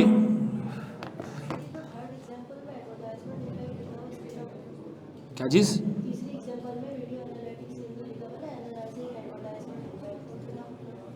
अच्छा यार, एक बच्चे ने ज़बरदस्त सवाल पूछा है, एनालाइजिंग एडवर्टीजमेंट इम्पैक्ट। आप एक काम करें, सीसीटीवी का डाटा उठाएं, एआरटीटी का, और चेक करें कि हमने एक फेसबुक पे ऐड दिया था, उससे पहले कितना रश था और उसके बाद कितना रश है, तो आपको ये पता चल जाएगा उस एडवर्टीजमेंट कैंपेन का क्या असर पड़ा है लोगों पे। ऐसा तो क्या करेंगे हम, monitoring security footage, analysing advertisement impact. ऐसा ऐसा है मेरे बच्चों, बढ़े आगे, हम आगे बढ़े। हमारी उससे क्लास कितने, 3:15 तक है, 3 तक है। एब्जॉर्ब कर लोगे अगर और पढ़ाऊं हैं, या थक गए हो? अच्छा चलो, अब आज हमने क्या करना है, मैं आज एक समरी वीडियो डालूंगा आपके उस पर ग्रुप पे। समरी वीडियो का मतलब है अब तक हमने जितना पढ़ा है ना उसकी एक समरी डाल दूंगा। उस समरी से क्या फ़ायदा होगा आपको, अगर एक चीज़ बार बार रिपीट करनी है तो आप समरी देख लेना। प्लस आज मैं माइंड मैप शेयर कर दूंगा ये सारे डाटा की। आपसे रिक्वेस्ट ये है कि यार इसको याद कर लेना, रट्टा हर वर्ड टू वर्ड नहीं मारना, लेकिन एटलीस्ट मोटे मोटे पॉइंट्स आपके जहन में होने चाहिए। आज शाम तक मैं आपको इंशाल्लाह ताला एक क्विज़ दे दूंगा जिसमें 2 से 3 रिटन क्वेश्चन होंगे और बाकी क्विज़ होंगे, बाकी जो है वो MCQs होंगे 50 के करीब। और फिर अगली क्लास में हम जो रिटन वाला हिस्सा है ना उसको डिस्कस भी कर लेंगे। ठीक है जी, थैंक यू वेरी मच।